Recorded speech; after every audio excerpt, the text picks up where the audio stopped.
And our first question for you is, why does homelessness prevention matter?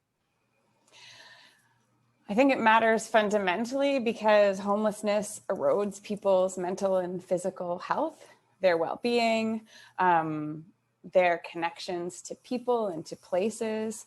So we want to prevent people from experiencing homelessness because once you have had your mental and physical health eroded and your connections to place and people, it's hard to do the work of mobilizing from that place. I think homelessness also subjects people to discrimination and stigma in terms of their interactions with other people in the world, service providers and the general public. It's a really stigmatized position to be in. And especially for young people, we know that experiences of discrimination erode well-being. It weathers people physically and emotionally. And we don't want young people to grow up experiencing ongoing discrimination in school and in the other institutions where they're active and in their communities.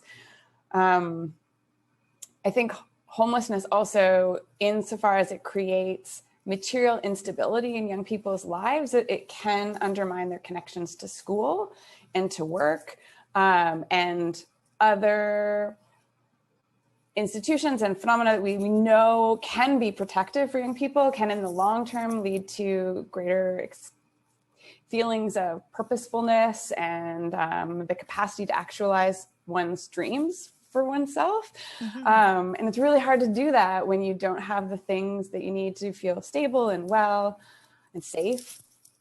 Homelessness erodes our sense of safety as well.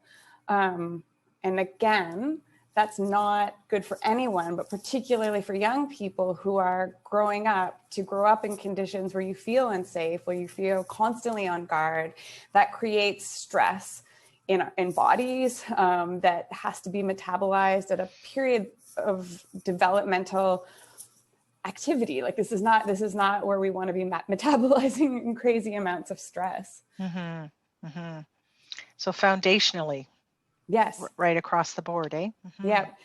Yeah. And I mean, I have children, so I always also think about my own children. And I heard something yesterday on the CBC, a woman saying, I don't want my child to have to recover from their childhood. We don't want our children to have to recover from their childhoods, and childhoods punctuated by homelessness can be really difficult for parents and for kids and for teenagers. And I think as a society, or like morally, I don't want anyone to have to recover from childhood mm-hmm. or adolescence. Mm-hmm. Mm-hmm. For sure.